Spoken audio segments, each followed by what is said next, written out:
Thank you all for joining us this morning to discuss this important topic regarding proposed changes to CalPERS amortization policy. Including our valued stakeholders in this process is an essential part of our board's decision-making process as they consider the best action to take to ensure the long-term sustainability of the fund while also balancing the cost impacts to employers and ultimately to members. I'm David Takearts, Stakeholder Strategy Manager here at CalPERS in Sacramento, and I'm joined today by two of our senior pension actuaries, Julian Robinson and Kurt Schneider, and by our Deputy Chief Actuary, Randy Zubek. You can see our lovely pictures there. Little known fact, actuaries are legally required to wear ties, and I am not.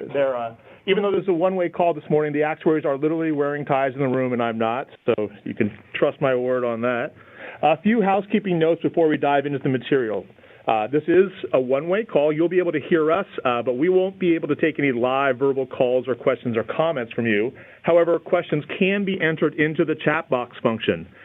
So we have folks here in the room that will be fielding those questions, and then at the end of the call, we'll be able to kind of crowdsource up the most common questions and have our actuaries address those. So please don't hesitate to send us a question at any time during the presentation. The slides that we're going to go through today are available to download as a PDF file. You should see a link to that on your screen right now, and those are also available for us to share with you after the webinar if you're interested.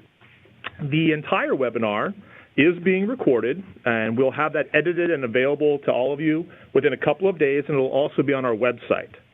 So if any of your colleagues were unable to join us this morning live, we'll be able to get them that information. Lastly, on the right side of your screen, you will see a link to a survey. We just ask that you wait until the end of the webinar to take that survey so that you have a chance to see and hear all the information that we want to share as we walk you through some examples and scenarios so you can make a totally informed decision. Some more information on that survey as we reach the end of the presentation. All right, enough housekeeping. Let's go ahead and get into the material. So here's an outline of what we'll be discussing today. We're going to lay out the current state of funding levels and liabilities in the system. We'll define amortization, discuss how it plays into pension funding and costs, and lay out our current policy. And then we'll dive into what the changes that your actuarial team is bringing forward would really look like. We'll provide our rationale for the change and then take a look at some investment return scenarios and how those possibly impact plans and employer contributions. And then lastly, we'll lay out the next steps in the process, take some questions, and then again ask for your feedback via that survey link that I mentioned earlier. So let's begin real quick by level setting a bit, and let's establish sort of a shared understanding of the funding realities that all of us as stakeholders of the system are facing right now. So our fund is 68% funded right now. That's what you're seeing on the left there in blue. The PERF, the Public Employees Retirement Fund, that's the pool of the combined assets of the 3,000 plus employers in the system. That's the pool of funds that's used to pay out pension benefits to members, beneficiaries, and survivors. So right now, the fund is hovering at about $350 billion, give or take a few billion. It does fluctuate every day with market performance. But even with that huge number, with about 1.9 million members of the system, we only have 68% of the assets needed to cover those long-term liabilities, which are those pension benefits promised to our members, to you, and to your employees. The shaded parts of the circles that you're seeing there represent that percentage of unfunded ratio. So you can see there's slightly different between the three sectors that we provide there. You see the public agencies at 66.2, that's our cities, counties, special districts, and then the school employers are carved out there at 67.8. We were pleased to see that this last fiscal year we did a return of 11.2%, which was above our expected rate of return. So that's good. And we've captured a lot of value from this current bull market that we're in, so we're on track for another strong performance. But it is vital that we build our fund back up so that we do not fall below that 50% funding level threshold. That's a level from which it would be very difficult to recover for the fund. So in order to sustain the system, we need to pay that accrued liability down. And again, that's that shaded kind of like dashed area of these circles here. So So how did we get to this situation? A lot of you are quite aware of this, as CalPERS has done a lot of engagement with our employer communities over the last few years. But essentially, as with any complex scenario, there is not a single root cause. There are many different contributing factors that have led to the current funding status. Fluctuations in investments, demographic experience, meaning hiring, retirement rates, things like life expectancy changes. Although I do have some good news on that one, folks. Our most recent study shows that people are no longer living any longer than they were before. And in fact, men's life expectancy is predicted to go down a bit. So we've got that good news to look forward to. Economic outcomes. There we're talking about macro factors such as inflation, which then trickles down to us in the form of changes in salaries and COLAs.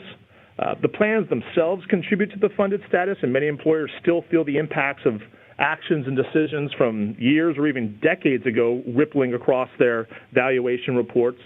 And lastly, the funding policies set by the CalPERS board do have a major impact as well, with things like smoothing and the amortization policy, the very purpose of our webinar today, all contributing. So far, we've been talking very big picture here. So the funded status of the combined PERF trust, the macro factors contributing to the unfunded liability, the thousands of public agencies and schools combined, just huge numbers based on mega trends over many, many decades. So what we want to do now is kind of narrow our focus to tee up the conversation from our actuaries in a moment. And let's talk about how this plays out for individual employers. Here's an extremely simple diagram that shows the two component parts of each employer's contribution towards their members' pensions. On the left, on top, we have the normal cost, which is essentially just the cost for pension debt that was accumulated that year by the workforce, and which should be enough to pay for those folks' pensions. And on the right, we have the UAL, the unfunded accrued liability. Now, generally speaking, the normal cost is not the problem. I mean, not to minimize it, it's real money. It's definitely a big budget line item. But for most employers, this is a manageable cost.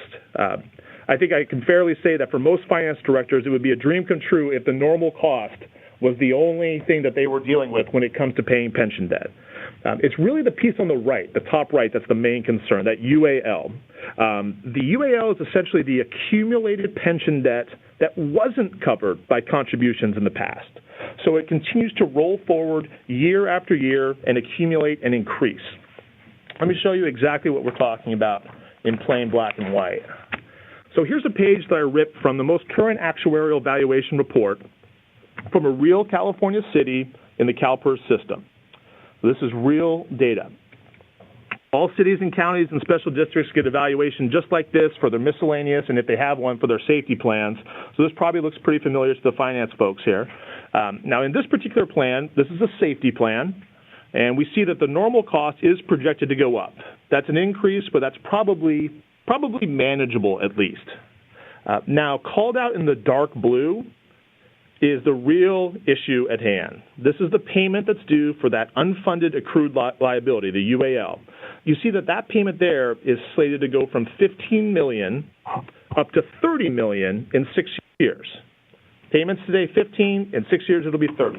That is significant, to put it mildly. I probably don't have to say too much about the details there. Obviously, that's a sobering and a huge challenge for most employers to deal with in terms of budget projections. Okay. For the schools folks, I haven't forgotten you either. Now, because schools are all in one pool together, we don't break it out and bill you for dollars for your UAL, so it's not as clearly laid out in your vals, but it's shown as a percentage of payroll. Here's the valuation for the schools pool, where we can see the overall contribution goes from 17.7 to 25.1. That's a 35% increase, end over end. Just like for the public agencies, the lion's share of that is really attributable to that bugaboo, the UAL. So just as we saw that there's no one single cause for the unfunded liability that we're facing, there's really no one single swift stroke that will rectify or remedy the UAL situation either. Instead, it's going to need to be a lot of small but intentional adjustments and actions from many different stakeholders and participants in the system over a long period of time. So what we're discussing here today, this amortization policy, is one such adjustment. Your actuarial team believes that this course of action will be the best way to position the fund and you, our employer partners, to halt the ongoing growth of the UAL and ultimately to start to reverse that tide. It's just one piece, but it's going to be an important piece. So with that, let me turn it over to our Senior Pension Actuary, Julian Robinson. Good morning. This is Julian Robinson from CalPERS Actuarial Office. David's just established that there's an unfunded accrued liability, and we don't require you to pay that amount off all at once. We, in fact, amortize this over future years. What is amortization? Amortization is the systematic paydown of a debt. To talk about an example which everybody is very familiar with, let's consider a mortgage. A mortgage is a loan which is paid down over a period of time, typically 15 years or 30 years. The bank or the financial institution sets an interest rate, which is fixed or variable, and in most cases, level payments are made over the period of the loan. Let's consider example number one, a $1 million mortgage. We're using a 7% interest rate because that matches the discount rate we use in our fund. And we compare a 15-year amortization to a 30-year amortization. On the right side of the screen, you can see the annual payments in the blue line, about $106,000 per year, represents the amount that's paid for a 15-year amortization. The orange line shows annual payments of about $78,000 per year. Interestingly to note, over the entire period of paying down this $1 million for a $1 million mortgage, over 15 years, only $1.6 million is paid in total, compared to the amortization over a 30-year period where over $2.3 million is paid. So there's significant extra interest paid as you extend the period of the amortization. On the left-hand side of the slide, we show how the balance of the mortgage decreases over time. Of course, it starts at $1 million and ends at zero, and you can clearly see that the blue, the 15-year amortization, gets to zero much more quickly than the 30-year amortization. Let's consider a second example. We have our $1 million original mortgage, and then some years later we add a second mortgage of $200,000. Here, on the right-hand side of the screen, you can see the $78,000 approximately, which pays down the first mortgage, and now we have an additional approximately $15,500 paying down the second mortgage. And this pay down of the second mortgage in example 2A is over a 30-year period. In example 2B, we have a very similar situation. The only difference here is that the second mortgage is now paid down over a 20-year amortization period rather than a 30-year amortization period. To summarize these two scenarios, in the 30-year pay down of the second mortgage, our total annual payment is approximately $93,500. In the second example, where we amortize over 20 years, the annual payment kicks up to $96,000, approximately 2.85, let's call it 3% larger. The reason why we're giving this second example of a mortgage is to tie it to the amortization policy changes which we are proposing. The nature of our changes that we're proposing and the board will consider is that any changes to the policy will be on a prospective basis only.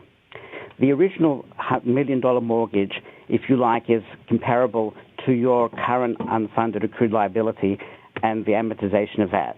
There's no intention to change how that the existing amortization bases are handled. The discussion here today is only focusing on how we're going to handle future pieces of the unfunded accrued liability as they emerge over time.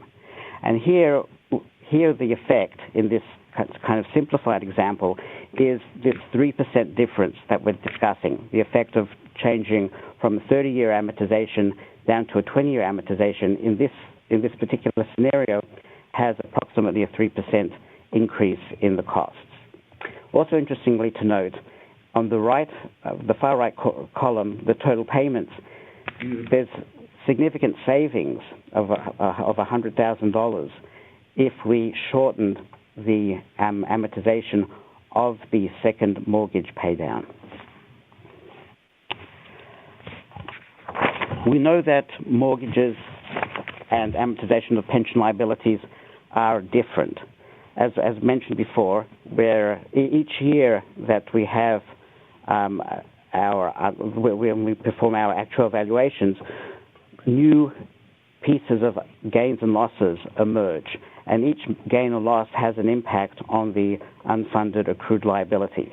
So as you can see on the table on this page, and this is excerpted out of one of our actuarial reports and should be familiar to everybody, is essentially all the different components of the unfunded accrued liability, and it shows how they're paid off over time. Each year bases are added and each year bases drop off, and that's the nature of the unfunded accrued liability and how it gets amortized.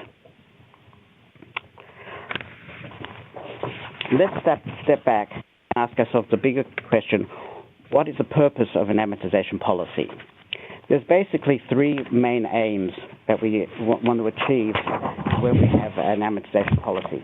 First of all, benefit security.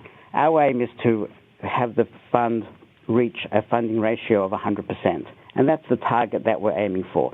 And when the fund is at 100%, we feel that that's the most secure position for all the benefits to be paid and the beneficiaries to expect to receive their benefits. A second aim of an amortization policy is to maintain intergenerational equity. What I mean by that is, ideally, as benefits accrue during the working lifetime of an employee, the contributions should be paid to match that. Unfortunately, if amortization periods are too long, payments get pushed out, and the next generation is left paying off debts from previous generations. So one of the significant aims of an amortization policy is to have the benefits paid over the working lifetime of the people earning the benefits. And the third aim of an amortization policy is to maintain some kind of stability in the contribution rates. Nobody likes very volatile rates from year to year. We know as finance directors it's difficult to budget if there's significant changes in these things. So one of the aims of an amortization policy is to maintain or to achieve stability to the extent possible. CalPERS' current policy. Let's do a quick review of where we are right at the moment. On the slide before you, you can see across the top of the table the various sources of where the unfunded liability emerges. There's gains and losses from investments, and there's non-investment gains and losses. The non-investment gains and losses refer to the impact of changes in mortality, salary increases, retirement ages, disability, and things like that. We also make assumption changes from time to time. As you know, we conduct experience studies every 4 years. We review our actuarial assumptions to make sure they're our best estimate of what we expect, and we keep reviewing these on a regular basis. When benefit changes happen, they also, especially if they're retroactive, that generates additional liabilities which need to be amortized. And of course, if there's a golden handshake offered, that generates additional liability too. Down the left-hand side are the variables which impact an amortization. The first row, the amortization period, is very relevant. For gains and losses, it's 30 years. For assumption changes and benefit changes, it's 20 years, and golden handshakes, 5 years. The discussion which we're having today is mostly focused on this amortization period and the desirability of possibly reducing this period from 30 years to 20 years, or something along those lines. The other two factors which also impact the amortization are the escalation rate and the ramping up and ramping down. Let's delve in a little bit to each of these factors. This slide in front of you shows the difference between amortizing over a 20-year period or a 30-year period. In these scenarios, as you can see on the right-hand side of the graph, the annual payments are increasing, are escalating. The 30-year is shown in orange and the 20-year in blue. On the left-hand side of the screen, you can see the balance pay down over the amortization period. If you look carefully, the orange graph, the orange line, actually increases above $1 million and only starts ticking down beyond 15 years or so. What this is essentially saying is that using this 30-year period, we're not even paying sufficient interest to start paying down the principal of the $1 million. And that's why we have this effect of negative amortization, where the outstanding balance actually increases for a number of years. This is a significant issue. With the 20-year amortization in this scenario, there's virtually no negative amortization, and as you can see in the graph on the left, and the blue line is moving down throughout the period. A quick discussion on the effect of the escalation rate. So here in this graph, we compare an escalating amortization compared to a level dollar amortization. Again, the orange line here on the right-hand side of the graph shows how the annual payments are escalating at 3% per year. On the blue line, on the other hand, shows a level dollar pay down of the same $1 million loss. Again, if you look at the left-hand side of the screen, there is significant negative amortization when we have the escalation. However, when the escalation is removed and we go down to a level dollar, that negative amortization is essentially removed. So there is a desirability to perhaps eliminate the annual escalation rate from our amortization policy. And the last part, one of the last drivers, is ramping. We introduced ramping because various gains and losses, especially the asset gains and losses, tend to be very volatile from year to year. And in the past, we used to smooth these volatile gains and losses in the assets by using an actuarial value of assets. Nowadays, we don't use an actuarial value of assets. We instead directly smooth the rates by using a ramp up and a ramp down. And you can see the patterns here on the right-hand side of the screen. The orange is the 5-year ramp up, and it takes, as you would expect, longer to reach the relatively straight period. And because of the delay in reaching the top of the ramp, that causes the ultimate amounts to be higher than the other ramp ups or no ramp as shown on that graph. On the left-hand side of the screen, you can see how the pay downs work. Essentially, in each of these scenarios, there is negative amortization, but as you can see, the orange line, there's more negative amortization when you're using the 5-year ramp because, as you can see, the delay in getting up to paying off the principal is delayed a number of years. I'm now going to turn over this discussion to my colleague, Kurt Schneider. Good morning, Kurt Schneider, Actuarial Office. When the current policy was implemented in 2013, it was an improvement over the prior policy. Now, we continually review and fine-tune our policies to ensure we're meeting our goals to sustain the fund. Given the current funding reality, our policies may not adequately address our future goals.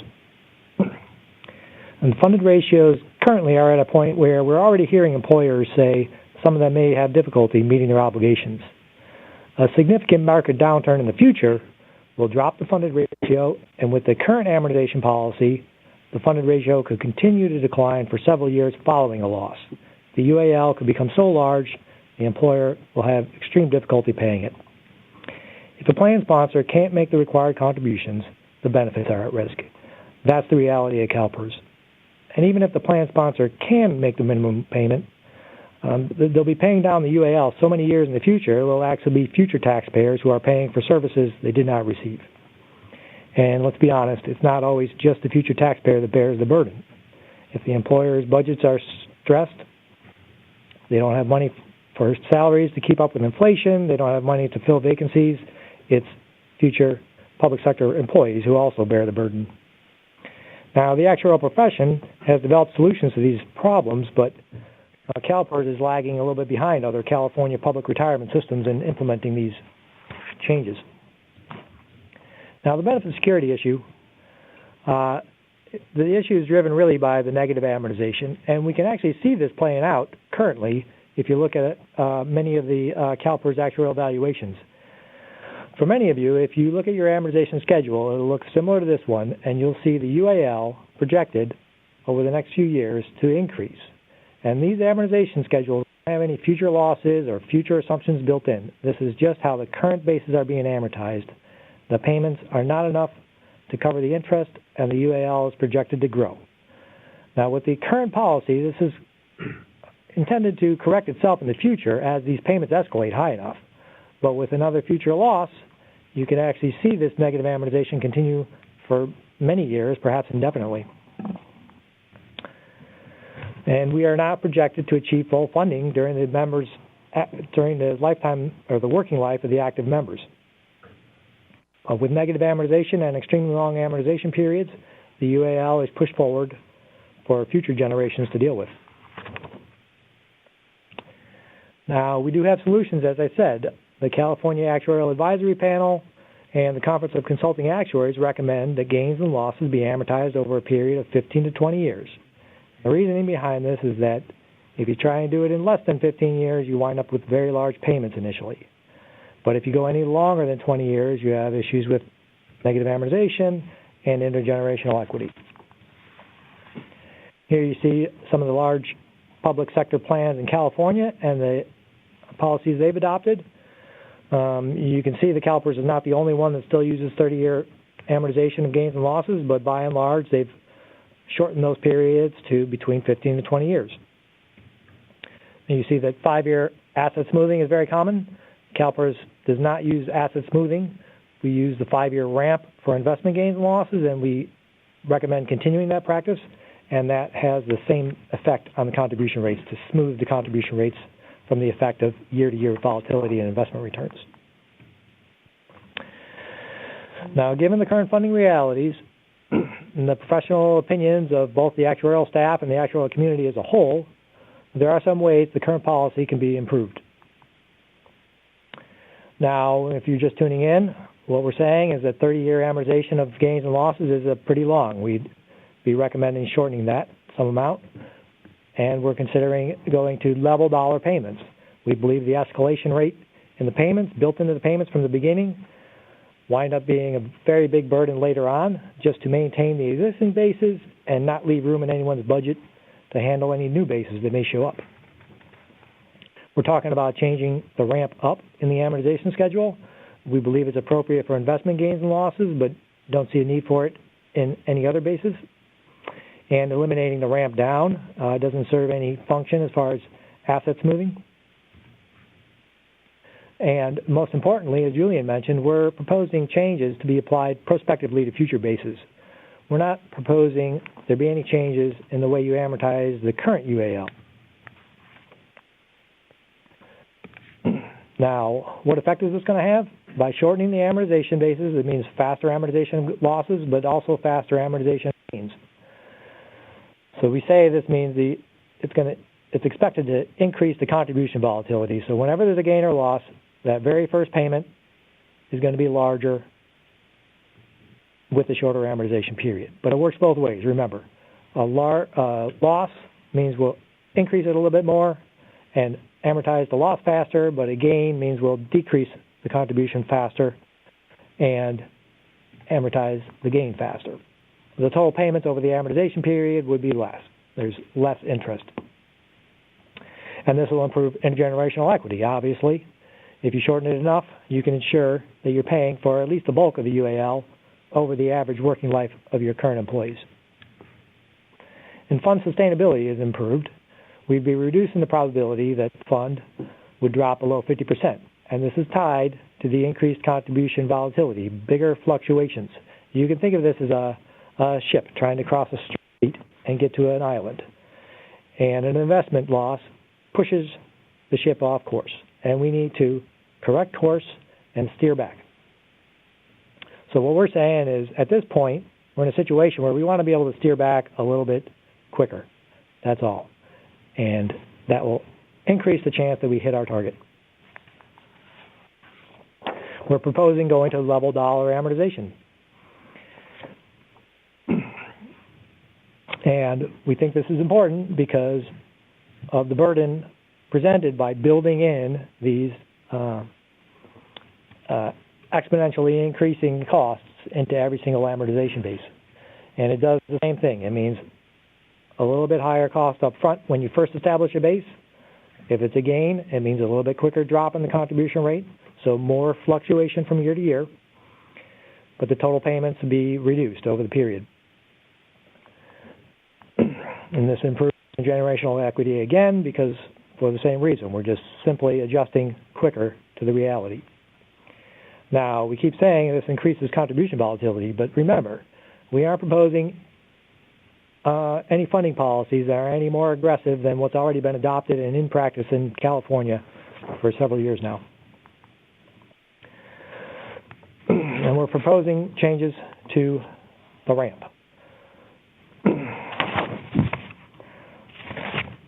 So the ramping up is appropriate, we believe, for asset gains and losses. It replaces having asset smoothing.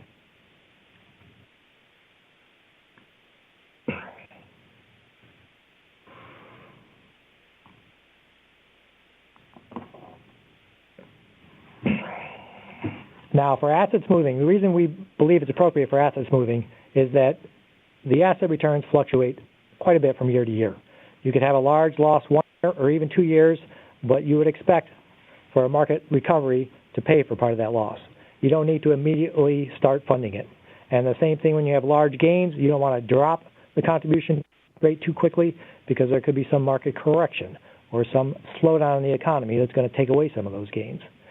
But for things like assumption changes, if an assumption change increases the UAL, we do not expect the next year to have another assumption change that then decreases it, right? The assumption change is going to have to be paid for. The sooner you pay for it, the less it's going to cost. Other than that, this has the same effect as the other ones. We're going to improve the fund sustainability and correct course a little bit quicker by not having those ramps where we don't need them. So how exactly, in terms of numbers, is this change going to affect you? The alternatives that we suggest are going to help ensure that we meet our goals and protect the fund. It's going to improve benefit security by eliminating negative amortization and paying down the UAL faster and protecting the funded ratio, and it's going to protect intergenerational equity by not passing on the debt to future generations. And as I mentioned, we also maintain adequate contribution stability. We aren't proposing anything that other systems aren't already doing. So what we did to try and show you the impact of this is we took a typical public agency plan, we looked at their valuation, we looked at their amortization schedule, and we said, what's going to happen in the future? So in this first one, we assumed, in that blue box up there, you can see that we assumed over these 3 years returns of 7.25%, 7, and 7. That's exactly equal to the assumed rate of return. And in all future years, we're also assuming that the fund earns 7%, the assumed rate of return. So we're going to put these new policies in place. So for these projections, we assume that these go in place in 2019. And what we have here, the dotted black line is the projection, comes from the projection that this employer has already seen. This is the projection that was in the 2016 actuarial evaluation. Then what we did is we said, well, those were done in the spring of 2017, and in the year 2016-17, the fund earned 11.2%. It was a gain. They're better off than they were in those projections. So then we plotted the green line, and took into account that gain and amortized that gain. And then we said, well, what happens if we change our policy in 2019? Well, in this scenario where we're earning the assumed rate of return, nothing happens. There's no new basis to amortize, and the new policy has no effect. Remember, the new policy wouldn't affect any existing basis. In order to see the impact of this policy, we're going to have to assume some future gains or losses so we have something to amortize over this new policy. Now, everybody's worried about what happens if we have losses. What's that going to do to us? So we took and we put in a pretty bad scenario. We have 3% returns for these 3-year periods. So 3% doesn't sound too terrible for 1 year. That's happened before. But a 3% average over 3 years is actually pretty bad. And furthermore, after this, we're assuming 7% return. So usually where you have a market downturn, you eventually have a recovery that gets you some of it back. But we didn't want to do that. We want to really show a very bad scenario so we can distinguish between these different policies. And you can see the green line now is above the old projection in order to amortize these losses. And we said, okay, let's take a new policy. Let's say these last 2 losses are amortized using 25-year level dollar amortization. That orange line is a little bit higher than the green line. And if we said, well, what if we go even shorter? Let's go 20 years. We get the blue line. That's slightly higher than the orange line. And when you try to do 15-year level dollar, now you get another jump up. Now these lines kind of blur together. In order to see what's going on here and really analyze it, we're going to zoom in a little bit to the scale, set the scale from 35 to 45%, and you can see the green line is just above 40. The 25-year level dollar bumps it up another percent. I'm looking at the year 2024, that peak in the contribution rate that everybody would be looking at. It's a 1% higher with 25-year level dollar, a little higher with 20-year level dollar, and then another percent higher with 15-year level dollar. That's the difference. Now remember, this increase for the green line goes on for 30 years, whereas for the other lines it doesn't go on that long. But we're only showing you the next 10 years because that's really all anyone cares about. So this is what we're talking about when we say it increases the contribution volatility. In order to correct course and fund these losses, we need a bigger increase in this very bad scenario. But remember, it works both ways. We don't always have very bad scenarios. Sometimes, just as often, we would expect to have a very good scenario. So we did just the same in the other direction. We say, let's say these 3 years are 11, 11, 11, about 4% above assumed rate of return instead of 4% below. And then there's no turn or recession following to bring our lines all back together again. Let's spread them out and see what happens. And the green line, the current policy, the contribution rate would go down because you have those gains funding the plan. So if you did it at 25-year level dollar, they'd go down even more, right? We're making a bigger correction, in this case, downward in contributions. 20, slightly different. They're barely hard to tell between 25 and 20. And then 15-year, you get a little bump down again. And again, we need to zoom in order to see what's going on here. We'll set the scale from 25 to 35%, and you see the same thing in the opposite direction. Let's look again at 2024, because that's what we were looking at before. That's when we're near the top of these ramps for all these losses. You're at 31% under the current policy, 1% lower for a 25-year level dollar, another 0.5% for 20-year level dollar, and another percent for 15-year level dollar, 2.5% between them. And that's the same thing in the opposite direction. So just to review, let's throw all these graphs, all these scenarios on the same graph to see what we're talking about. So remember, those lines that are bunched up at the top, that's what you get with a bad scenario, very bad scenario with the different policies. Those lines bunched up at the bottom, that's what you get if you get a very good scenario and no correction.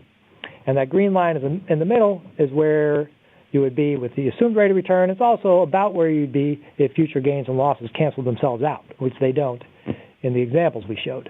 And what this graph is designed to show you is that it is the investment return that has the largest change in the contributions requirements. Okay, if returns are worse than expected, contributions are going to go up. If returns are better than expected, they can go down. That was true yesterday. That's still true today. These changes in this policy is a much smaller impact on the contribution rate, and it's more of a fine-tuning to make sure we get steered on course a little bit better than before.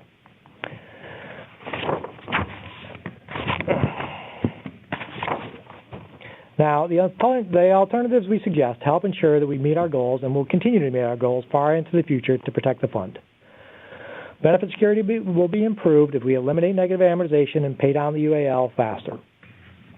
Intergenerational equity will be improved because we will not pass on so much debt to future generations, and contribution stability will be maintained. We're not proposing anything that other systems aren't already doing. Now, with that, I'm going to turn it back to David to close this out. Thank you very much, Kurt. Appreciate that. And thank you to Julian also for your insights into this proposed policy. So what you've heard here today, we're proposing to make changes that could address negative amortization. It'll positively address the UAL, enhance benefit security, and address intergenerational equity. And this is all really being put forward on a prospective, that is a going forward basis. So please keep that in mind. Just a few brief comments about the next steps in the process, and then we'll take some of your questions. So at the end of the webinar, we hope you'll take just a few minutes and fill out that survey. The link is right there on the right side of your webinar screen. If for any reason there's issues clicking through that, please go ahead and send us an email. I'll pull that up on the screen shortly. If you're watching this as a recording and you don't see a link, again, just reach out to CalPERS and we can get that to you. Please complete that survey by January 24th. And we'll be able to analyze those results and get those to our board for consideration as they take a look at this policy again in February. The scheduled date for that is February 13th here in Sacramento at our Finance and Admin Committee meeting. We'd love to hear from you in public comments on that as well. Okay, so now let me turn to our Deputy Chief Actuary, Randy Zubik, who's been faithfully manning the laptop in the room and has been taking some of your questions. And he'll pull out a few of those, and we'll go through some answers for you. Randy? Thanks, David, and thanks to Julian and Kurt for a great presentation. I have been monitoring the questions, and we have several good questions that I'm going to turn over to our speakers. If you haven't submitted a question, please feel free to do so. So first question. Can you explain why employers pay interest on their own UAL? Yes, the answer is like any other debt, perhaps going back to our mortgage example, interest is paid. And also the amount that's underfunded needs to be, interest has to be earned on that, as to replace the lost interest that we would have expected had those assets been there in the trust, earning its own investment earnings. Okay. What else do we have? Let's say that an agency had sufficient funds and could make a contribution to PERS to cover 100% of its UAL today. Would you recommend they do so? Is there some optimum/prudent funding level other than 100%?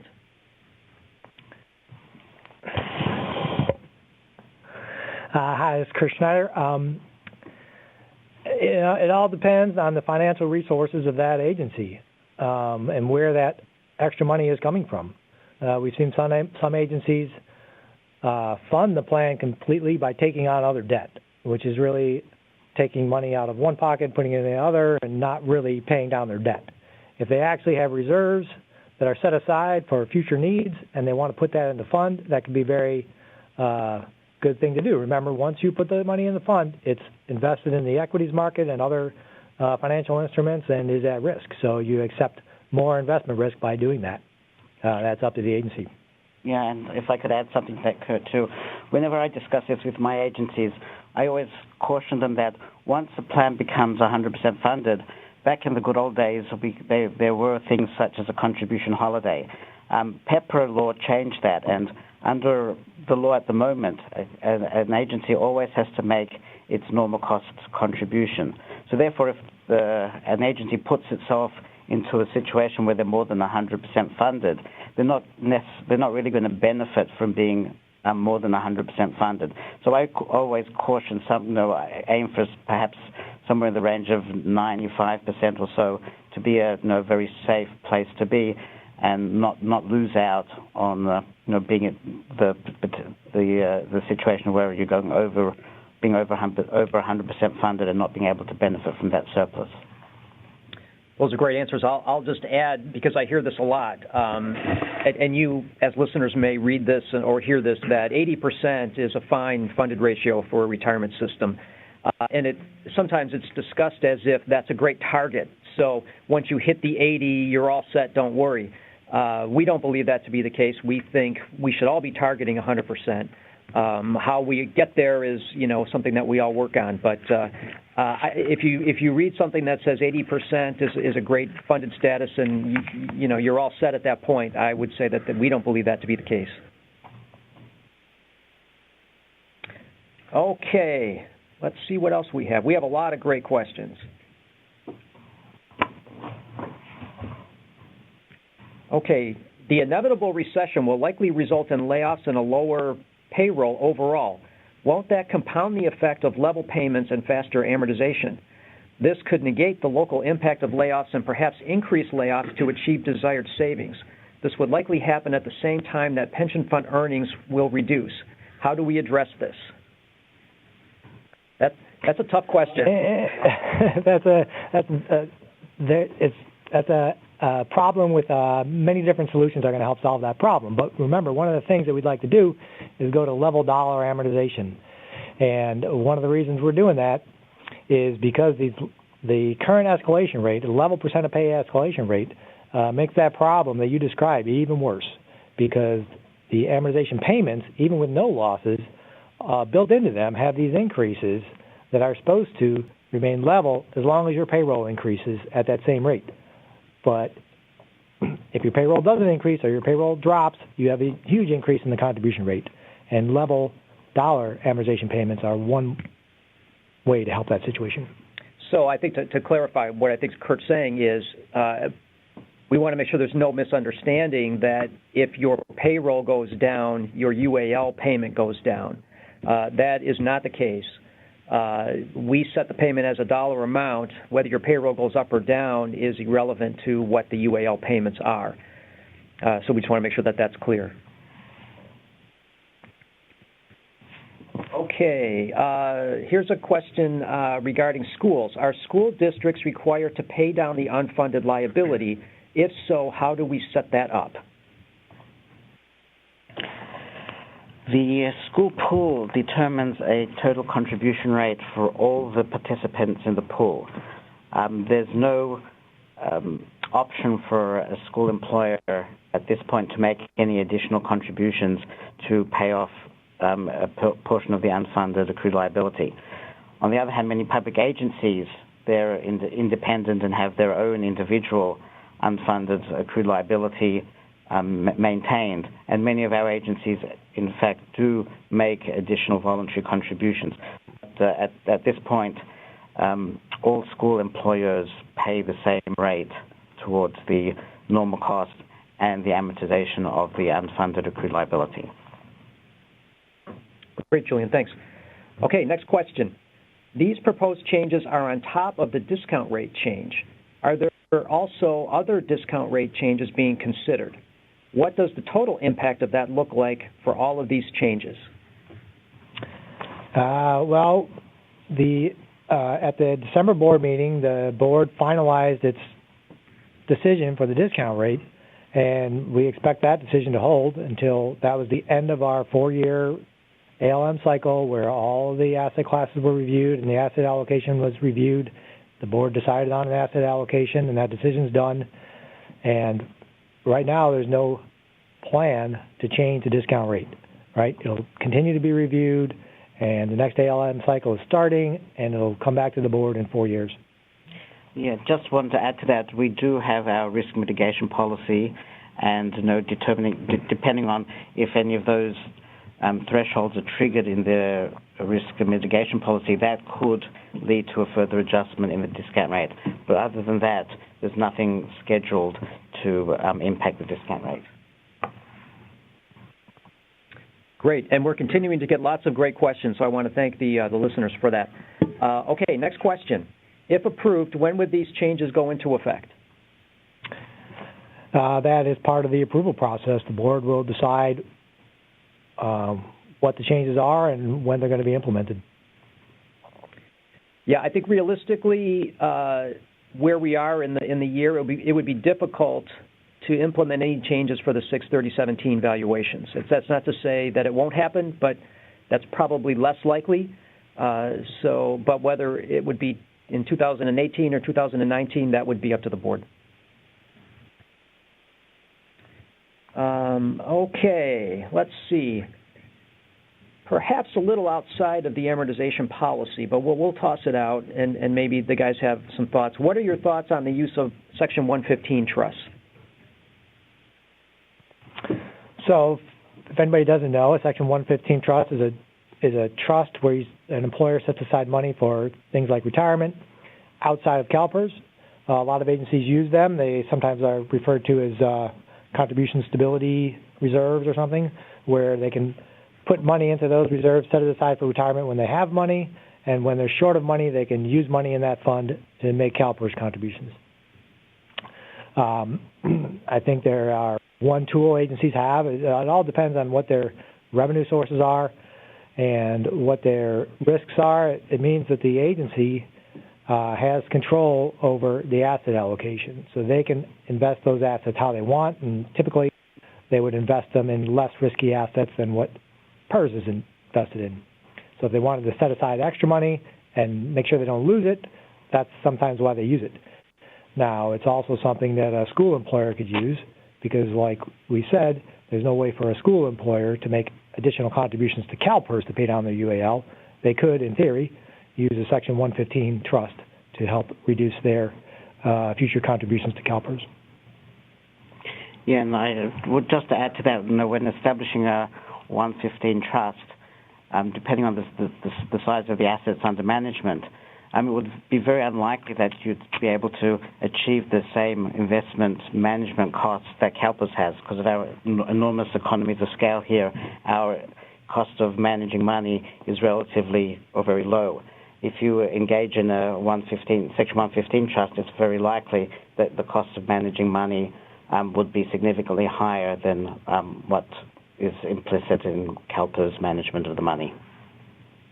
Okay, great. Next question. And I've heard this from agencies in the past as well, so I think it's a great question. In the fall of 2015, we paid down our unfunded balance as calculated in the fall of 2015. Our latest valuation report still has us paying a UAL on top of increased employer costs in the next few years. What gives? Well, there's a couple things. So another reason, back to the original question about paying off the UAL, well, paying off 100% of the UAL doesn't guarantee you're never going to have a UAL again, right? Every year, we measure the liabilities, we compare them to the assets, and we recalculate the UAL, and any difference turns out to be a new layer or layers. So a couple things happened since 2015, right? The 15-16 asset return was less than expected. It was 0.6% that year instead of 7.5%, which it was expected to be. So that alone is going to increase the unfunded liability and create another amortization layer. And also in 2016, we lowered the discount rate 1/8 of a point, which created an assumption change layer. So even if you were 100% paid off, if you were exactly 100% paid off before then, chances are whatever other demographic gains and losses you had, you still wound up with a UAL the following year. Okay, great. Thanks, Kurt. Next question. Did you consider requiring a shorter amortization period for the current unfunded basis?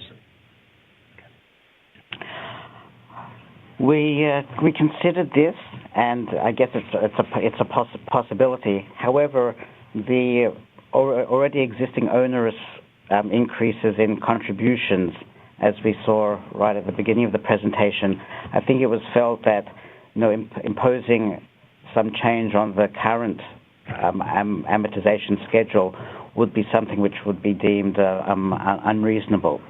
As mentioned before, many agencies have stepped up and made additional voluntary contributions, and of course we encourage that. But to impose something as policy across the board is considered as something which would be somewhat unbearable. Yeah, Julian makes a great point that I want to make sure our listeners understand. What we're doing with the amortization policy is setting the minimum required contribution that we as actuaries and the board feel are necessary to provide the necessary stability to the fund. Employers have had the ability and will always have the ability to contribute anything more than that minimum contribution. So if you are fortunate enough to have some extra funds and want to work on those existing bases and pay them off faster, please call your actuary. We have done that for a lot of our agencies, and I think they've been very pleased with the outcome. So call your actuary and make that happen. Great. Thanks, Randy. And thank you to Julian and Kurt for your information and expertise as well. We really appreciate it. So we've come to the end of the hour here. We hope that this has been a useful webinar for you. We've shared a lot of information. We do hope that you will take just a few moments to complete that survey. It's going to be really valuable for our board to know stakeholder sentiment on this as we consider the options and present to the board in February. Okay, with that, thank you again, and everybody have a great day.